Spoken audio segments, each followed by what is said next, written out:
Normalmente, los libros de cuentos infantiles prometen una simplicidad muy reconfortante. Ya sabes, presentan un terreno predecible, con arquetipos súper claros. Claro, los buenos muy buenos y los malos muy malos. Exacto. Personajes bondadosos frente a villanos evidentes, y siempre con esas moralejas en blanco y negro sobre, bueno, la importancia inquebrantable de compartir y ser buenos. Sí, lo típico que le lees a los peques antes de dormir, para que se relajen. Eso es. Sin embargo, en contadas ocasiones surge un texto que, dinamita por completo esa red de seguridad narrativa.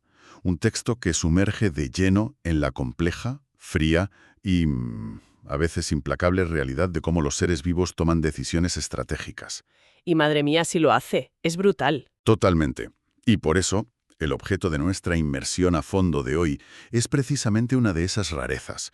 Hablamos de un volumen titulado El gran juego del bosque, un cuento de Nasrudin y sus amigos los animalitos. Que suena súper inocente, la verdad. Es que la estética es encantadora y tiene una dedicatoria inicial dirigida a un tal Santi, deseándole que aprenda a jugar el mejor juego de todos, el de la vida.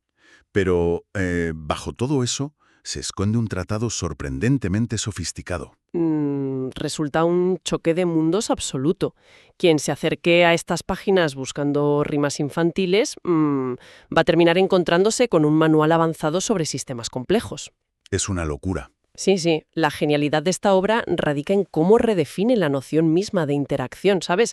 Al trasladar el tablero a un bosque, el texto nos demuestra que la teoría de juegos no necesita matrices matemáticas aburridas ni... Ni negociaciones de grandes empresas en Wall Street, claro. Eso es. No hace falta nada de eso para que se manifieste. Cualquier entidad, me da igual que sea un zorro, una abeja o un ser humano, que tome una decisión cuyo resultado dependa de las decisiones de otros, está atrapada en la dinámica de un juego. Bueno, pues vamos a desgranar esto, porque de verdad que resulta fascinante observar cómo este anciano sabio llamado Nasrudin, paseando tan tranquilo con su turbante y su burro, va destilando las reglas secretas que rigen el mundo. Es un personaje genial, sí. Lo es. Y para comprender la estructura de este universo, el cuento nos obliga a mirar primero hacia la trampa más universal de todas, el egoísmo a corto plazo. Hay la gran trampa humana. Y animal, por lo visto. ¿Ya ves? Fíjate en esto.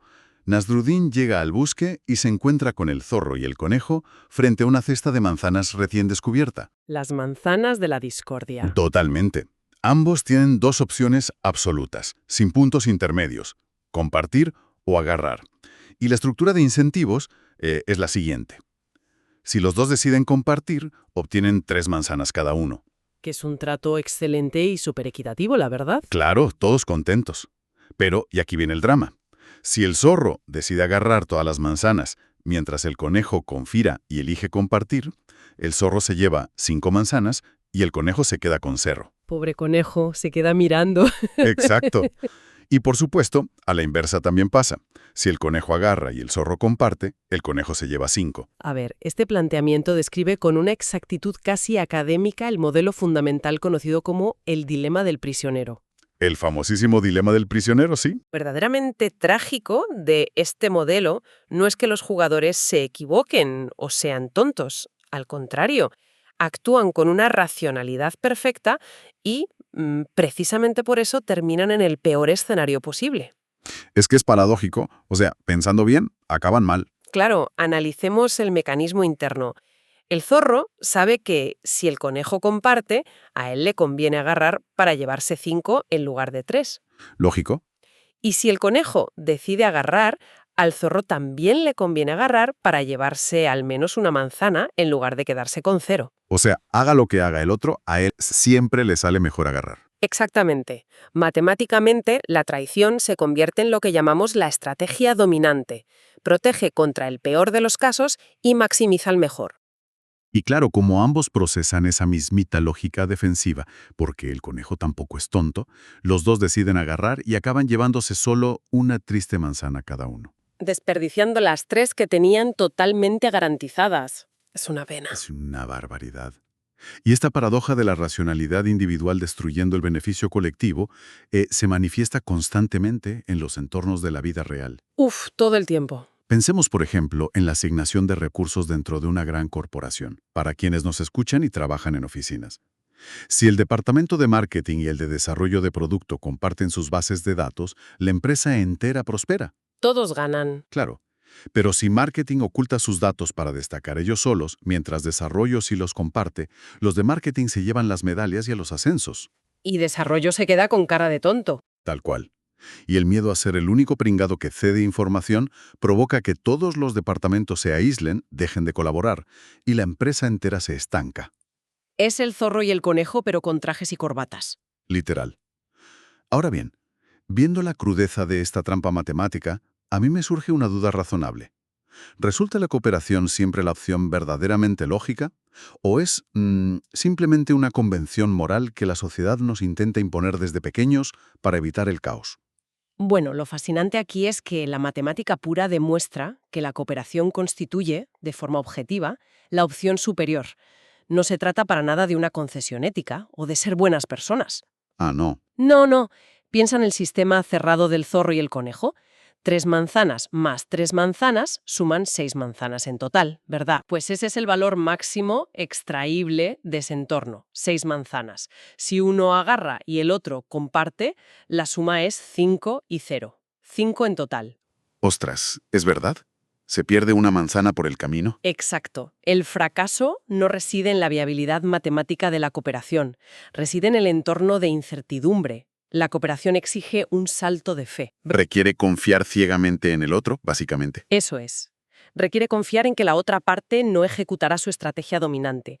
Cuando no existe un mecanismo que garantice esa confianza, la lógica de la autoconservación toma el control y, bueno, destruye el valor colectivo. Vale, entonces, si esa lógica de autoconservación nos empuja inevitablemente hacia el abismo del dilema del prisionero, el siguiente reto que plantea el libro es cómo lograr la coordinación en un mundo lleno de agentes independientes, ¿no? Claro, ¿cómo hacemos para no destrozarnos los unos a los otros? Eso es.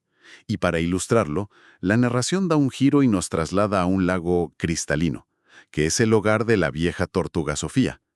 Y aquí presenciamos el problema de los patos azul y verde. Me encanta esta parte. Es buenísima. A diferencia del zorro y el conejo, los patos no tienen ningún incentivo para traicionarse. Cero. Si ambos nadan hacia la orilla norte, encontrarán suficientes peces para los dos. Ujú. Y si nadan hacia la orilla sur, también. El fracaso ocurre únicamente si se separan, porque entonces se quedan solos, vulnerables, y pierden esa ventaja de cazar en grupo. Tienen que ir juntos sí o sí. Exacto. El problema es que no se pueden hablar. Y Nasruddin le explica a la tortuga que, al no poder comunicarse, los patos necesitan urgentemente un punto focal. Una referencia, vamos. Sí. Y la tortuga Sofía, en un destello absoluto de brillantez, comprende que, manteniéndose ella misma en el centro del lago, en absoluta calma, puede operar como ese punto de encuentro. Es maravilloso.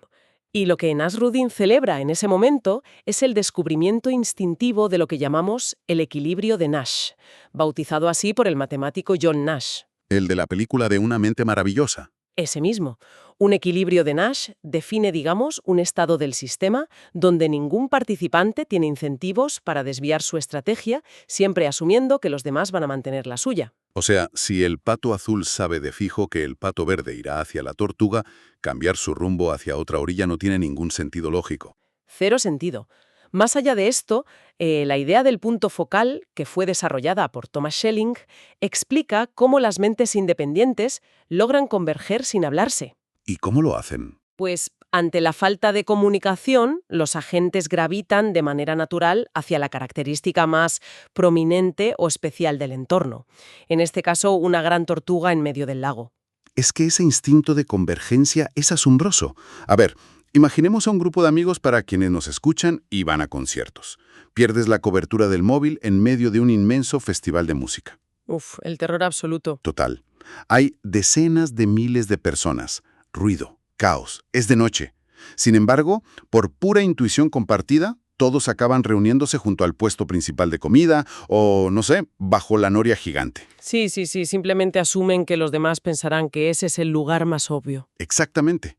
Pero, a ver, hay un matiz en el cuento que me llama muchísimo la atención. Dime. Al sugerir que la tortuga se convierte en el punto focal precisamente por, Y cito, encontrar su equilibrio y calma interior. ¿No estamos diluyendo un poco el rigor matemático en una especie de misticismo filosófico barato? Entiendo por qué lo dices. Pero si conectamos esto con el panorama general, observaremos que la matemática y esa supuesta filosofía están describiendo exactamente el mismo fenómeno. ¿De verdad? Sí, a ver, en un sistema altamente caótico, lleno de variables impredecibles y agentes tomando decisiones a la vez, la cualidad más escasa y valiosa es la previsibilidad. Claro, nadie sabe qué va a pasar. Eso es.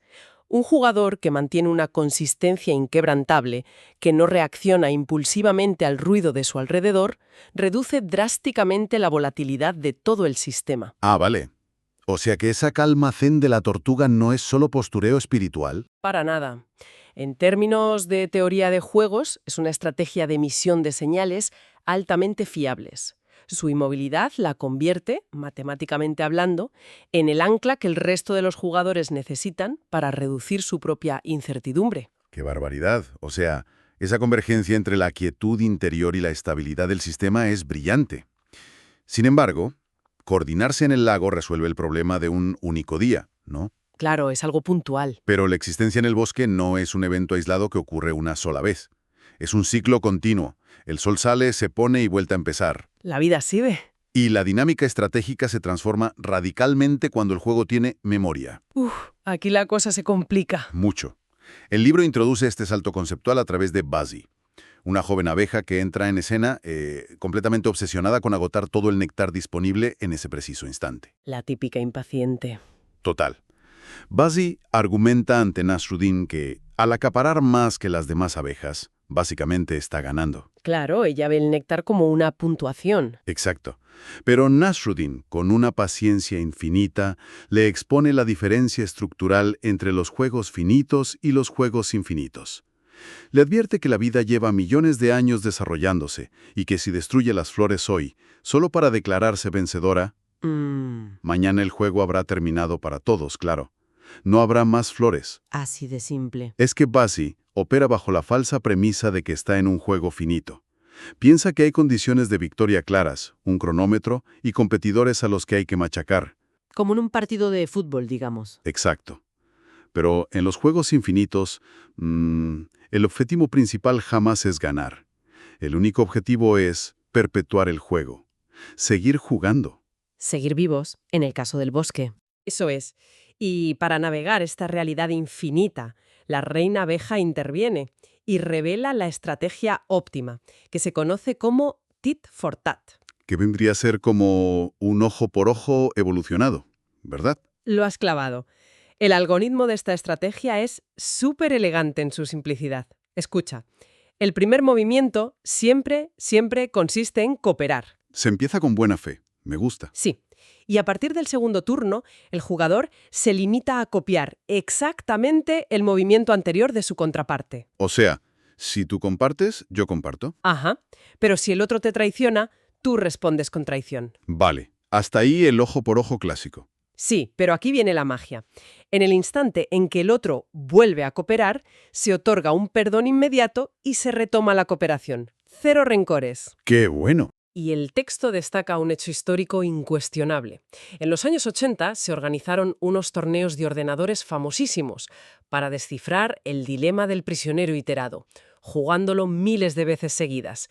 ¿Y sabes qué? Esta estrategia tan simple arrasó por completo. Ostras, aquí es donde se pone muy interesante la cosa para quienes nos escuchan, porque ese torneo demostró que los programas que intentaban ser retorcidos, los que buscaban engañar o explotar a los demás mediante algoritmos supercomplejos, Sí, los que se creían más listos que nadie. esos mismos, acababan destruyéndose a sí mismos en unas espirales de desconfianza terribles. El algoritmo tit for tat triunfó precisamente por ser transparente y predecible. Es que es la misma dinámica que rige la construcción de relaciones duraderas en nuestra vida. Exacto, como mantener amistades durante décadas o, yo qué sé, solidificar la reputación de una marca. Nadie intenta ganar un conflicto con un aliado a costa de destruir la propia alianza. No tiene sentido. Totalmente. Sería tirar piedras sobre tu propio tejado. Pero a ver, me surge una paradoja evidente con todo esto del ojo por ojo. En el contexto de un bosque mágico para niños que se supone que promueve la armonía, ¿no resulta una estrategia fundamentalmente vengativa y punitiva? Lo de castigar al otro. Bueno, es un error súper común confundir la reciprocidad estricta con la venganza. ¿Ah, sí? Aclárame eso. Dentro del marco analítico, el ojo por ojo no es un acto de malicia, no hay rabia. Es simplemente un mecanismo de calibración del sistema. Un mecanismo de calibración. Sí, constituye el establecimiento de límites operativos. Piensa en esto, si un jugador coopera de manera incondicional ante la traición sistemática del otro, se convierte en un mártir. Se aprovechan de él. Claro, y paradójicamente al dejarse pisotear, incentiva que el comportamiento egoísta prospere en el entorno, hace que el malo gane más. Lo que toleras básicamente. Exacto. Al replicar la traición durante un único turno, la estrategia envía una señal matemática irrefutable. Oye, la explotación tiene un coste inmediato. Te la devuelvo al instante. Así es. Y su genialidad y su poder real radican en que carece de memoria a largo plazo para los agravios. Lo que decías antes del perdón. Eso es, al perdonar instantáneamente la traición pasada en cuanto el otro decide volver a cooperar, evita que el sistema colapse en bucles infinitos de represalias. Como esas rencillas familiares que duran años y nadie recuerda por qué empezaron. Tal cual. Esta estrategia es implacable con la infracción, pero infinitamente indulgente con la corrección. Establecer límites infranqueables sin guardar ningún rencor. Es una síntesis perfecta, la verdad. Ahora bien, incluso dominando todas estas sutilezas de un juego infinito y ejecutando una estrategia cooperativa magistral, el sistema carece de sentido si falta un elemento direccional. Necesitas saber a dónde vas, claro. Se requiere una meta, porque sin un destino la mejor estrategia del mundo es inútil. Y en este punto tan clave de la narrativa es cuando aparece la imponente figura del león. El rey del bosque. Eso es. Y al ser interrogado por Nasruddin sobre su imperturbable serenidad, porque el león siempre está súper tranquilo, el león no le habla de dominar vastos territorios ni de aplastar a otras manadas rivales. Sorprendente. Mucho. Afirma con total rotundidad que su único objetivo en la vida es maximizar la paz de su manada. Precioso. Y Nasruddin, que se queda maravillado, da un salto y le confirma que acaba de articular ni más ni menos que su función de utilidad. Ojo al término. Sí, función de utilidad en un cuento infantil. Es que la función de utilidad es, en esencia, la variable específica que un agente intenta optimizar con cada una de sus decisiones. Su brújula, por así decirlo. Exacto. La racionalidad pura es puramente instrumental, ¿vale? Las matemáticas te dicen cómo llegar a un punto de la manera más rápida o eficiente, pero no pueden decirte a qué punto deberías querer llegar. Claro, no tiene voluntad. Eso es. Para algunos jugadores, esa función consistirá en maximizar el capital financiero, el dinero. Para otros será el tiempo libre o la influencia social. O en el caso del león, la paz de su entorno, ¿no? Exactamente. Carecer de una función de utilidad explícita equivale a no tener identidad estratégica. Estás a la deriva. Literalmente, el jugador queda a merced de las corrientes, tomando decisiones reactivas todo el tiempo, sin un norte que le guíe para evaluar los riesgos y las recompensas de forma coherente. Vale, entonces, ¿qué significa todo esto llevado a la práctica para quienes nos escuchan? Imaginemos por un momento el desarrollo de una inteligencia artificial súper avanzada, ¿vale? Uy, miedo me da. A ver, Imagina que a esta IA se le asigna la única tarea de fabricar clips de papel, pero sin proporcionarle ningún límite ético ni otras variables. madre mía. Es decir, su única función de utilidad es maximizar la producción de clips. Al tener una estrategia matemáticamente perfecta, pero una meta totalmente ciega, esta IA acabaría consumiendo absolutamente todos los recursos del planeta. E incluso a la humanidad misma. Solo para cumplir su cuota de clips.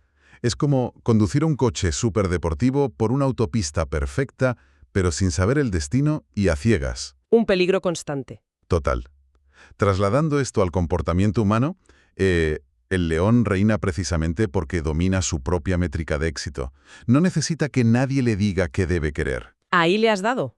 Y claro, viendo esto, nos resulta evidente que la inmensa mayoría de la gente jamás define su propia función de utilidad. O sea, parece que adoptan pasivamente las métricas de éxito que les imponen sus empresas, la sociedad, las redes sociales o la tradición familiar. Totalmente de acuerdo. Y esto plantea una pregunta importantísima. De hecho, revela la advertencia más profunda de todo el relato. ¿Cuál dirías que es? Pues que el riesgo más devastador en la teoría de decisiones no consiste en ejecutar mal una estrategia o equivocarse en un paso.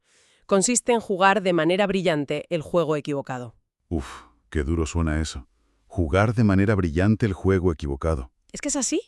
Imagínate optimizar cada movimiento de tu vida, sacrificar recursos, perder horas de sueño para maximizar una variable impuesta desde fuera, Como el estatus corporativo, por ejemplo. para luego llegar a la cima y... Y descubrir al final que tu verdadera función de utilidad interna requería maximizar el tiempo familiar o el impacto creativo. te das cuenta de que has ganado la partida, pero era la partida de otro. Exactamente. Por eso el león rechaza la métrica predeterminada de dominación absoluta que el entorno esperaría de un depredador ápice como él. Y al hacer esto, al definir su propia métrica, recupera el control absoluto sobre su propio tablero. Magistral. Y bueno, una vez que el jugador logra el tremendo hito de definir su verdadera función de utilidad, se topa con el último gran escollo estructural. Siempre hay uno más. Sí, la gestión de la energía. Porque somos limitados. Y el cuento ilustra este problema a través de la ardilla Titi. Ay, la pobre Titi. Qué estrés me da solo recordarla. Es que encarna el agotamiento crónico de la hiperactividad contemporánea. Esa sensación tan de hoy el día. Titi corre incesantemente por cada rincón del bosque, acumulando nueces desde el amanecer hasta el ocaso, consumida por la horrible sensación de que ningún esfuerzo es suficiente. La típica rueda del hámster, pero en versión ardilla. Tal cual. Y Nasruddin detiene su carrera frenética y, atención, mediante un análisis de datos súper simple, le hace ver a Titi que apenas 3 robles gigantes que están ubicados muy cerquita al norte del bosque generan el 80% de todas sus nueces en apenas 1 hora de recolección. Con este dato, Nasruddin está introduciendo directamente el concepto de los puntos palanca. Cuéntanos un poco más sobre esto. Pues entramos de lleno en la dinámica de los sistemas complejos y en el famosísimo principio de Pareto. La regla del 80-20, ¿no? Esa misma. A finales del siglo XIX, el economista Vilfredo Pareto descubrió una simetría estructural fascinante al observar que, fíjate, el 80% de las tierras en Italia pertenecían solo al 20% de la población. ¡Qué barbaridad! Y lo loco es que esta distribución no lineal se repite en casi cualquier ecosistema o ámbito. Una minoría diminuta de causas genera la inmensa mayoría de los resultados. O sea, muy poco esfuerzo da muchos resultados y sabes dónde apuntar. Eso es. En la teoría de sistemas, los puntos palanca son esos nodos de alta concentración donde una intervención mínima produce un impacto macroescópico tremendo. Y claro, Nasruddin le demuestra a la ardilla que esforzarse igual por todos los árboles es profundamente irracional. Es la clásica trampa del perfeccionismo ineficiente. A ver, ¿quién se prepara para un examen complejo intentando memorizar absolutamente cada pie de página, cada anécdota irrelevante del temario? Terminará mentalmente quebrado, claro. Agotadísimo. Sí. En cambio, quien identifica los 3 o 4 teoremas fundamentales de los que se deriva todo el resto del conocimiento, domina la materia con una fracción pequeñísima del esfuerzo. Inteligencia pura. Pero, claro, Titi, que es una ardilla trabajadora, le pregunta a Nasruddin si enfocarse solo en esos 3 robles no es, en el fondo, pecar de vaga. Y yo me pregunto lo mismo. Si se canaliza toda la energía exclusivamente hacia ese 20% hiperproductivo, ¿no se corre el tremendo riesgo de desarrollar visión de túnel y pasar por alto oportunidades ocultas o cambios en el resto del bosque? Entiendo el miedo, pero la respuesta de Nasruddin a esa inquietud es vital para entender la resiliencia a largo plazo. A ver. Le aclara a la ardilla que localizar los puntos palanca no es para nada una excusa para la inacción, no es tirarse a dormir en el sofá, es una estrategia de liberación de recursos. Ah, vale. O sea, hacer hueco. El que se recupera al abandonar la persecución de ese 80% irrelevante es lo que proporciona la capacidad ociosa necesaria para poder levantar la cabeza. Para no ir siempre ahogado. Eso es. Ese excedente cognitivo y físico es exactamente lo que permite a un jugador escanear el horizonte, adaptarse a las nuevas amenazas y, lo más importante, descubrir cuáles serán los puntos palanca del futuro. ¡Qué maravilla! Recuperar el margen de maniobra para poder observar el juego en su totalidad, en vez de estar siempre mirando al suelo. Exactamente eso. Pues con esta revelación, el cuento llega a su clímax narrativo. Nos describe una escena final preciosa, bajo la luz naranja del atardecer, donde Nasruddin congrega en un claro del bosque a todos los protagonistas. Están todos ahí. Sí, están todos. Al zorro calculador, al conejo asustado, a la imperturbable tortuga Sofía, a la abeja Busi, al león sereno y a la ardilla exhausta. Menudo grupo, ¿eh? Y en ese momento de quietud, el sabio desvela la lección final. Les dice que la verdadera supremacía en el tablero no pertenece al jugador con mayor fuerza bruta. Ni al más hábil engañando, claro. Tampoco. Les dice que el dominio absoluto recae sobre aquel que conoce su función de utilidad, que coopera con generosidad pero sin tolerar la explotación, y que concentra su energía en los puntos palanca. Una hoja de ruta impecable.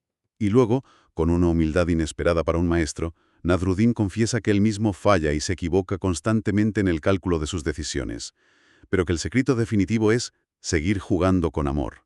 Esa conclusión es magistral, la verdad, ¿Por qué lo dices? porque logra anclar toda la frialdad de la teoría matemática, que puede ser muy árida, a la experiencia vital y cálida del día a día. Totalmente. Al igual que el personaje de Santi, al que va dedicado el libro, todos los seres humanos estamos inmersos, nos guste o no, en este flujo de decisiones interconectadas. Es inevitable. Sí, y herramientas conceptuales como el equilibrio de Nash, la distinción entre juegos iterados o interacciones aisladas, o saber ver las distribuciones de Pareto, no son solo abstracciones académicas estériles para universitarios. Para sacar nota en un examen, vamos. Exacto, no son para eso. Constituyen mecanismos vitales de supervivencia que reducen drásticamente nuestra fatiga cognitiva diaria. Porque la vida agota y tomar decisiones agota aún más. Para dictar tú las condiciones de tu propio juego. Qué empoderador suena eso. Lo es. Te permite pasar de absorber pasivamente la presión y el estrés constante a irradiar luz y estabilidad, como el sol del atardecer en el cuento o como la propia tortuga en el lago. Dejar de ser una simple pieza arrastrada por las corrientes y, digamos, asumir por fin el rol de arquitecto del tablero. Exactamente. Pues es una lección formidable, la verdad. Y para clausurar este análisis a fondo de hoy, merece la pena proponer un ejercicio de introspección directa, nacido precisamente de la serenidad del león, para todos los que nos acompañan hoy. A ver, contemos de qué se trata. Fijaos, si alguien externo, alguien completamente ajeno y objetivo, analizara rigurosamente todas las decisiones que habéis tomado y los recursos que habéis invertido durante la última semana, ¿cuál concluiría esa persona que es la función de utilidad que estáis intentando maximizar? Qué buena pregunta para darle una vuelta. Sí. ¿Existe de verdad una coherencia real entre las metas que proclamamos internamente y las que demuestran nuestros actos diarios? ¿O a lo mejor estamos recorriendo el bosque hasta la pura extenuación jugando una partida que ni siquiera nos pertenece? Ahí queda eso, para reflexionar. Así es, los cuentos clásicos suelen ofrecer consuelo a través de su simplicidad, ¿no? Pero este relato, con sus zorros y sus tortugas, nos demuestra que el consuelo más profundo surge de verdad cuando se comprenden las mecánicas subyacentes de las propias decisiones. Cuando se pierde el miedo al caos. Exacto, perder el miedo al caos para simplemente aprender a jugar con muchísima mayor lucidez. Ha sido un viaje increíble por este bosque, la verdad. Lo ha sido. Pues muchísimas gracias a quienes nos escuchan por acompañarnos en esta nueva inmersión profunda. Seguid cuestionando, seguid observando vuestro entorno con curiosidad y, sobre todo, seguid aprendiendo a jugar vuestro propio juego. Hasta la próxima. Hasta la próxima.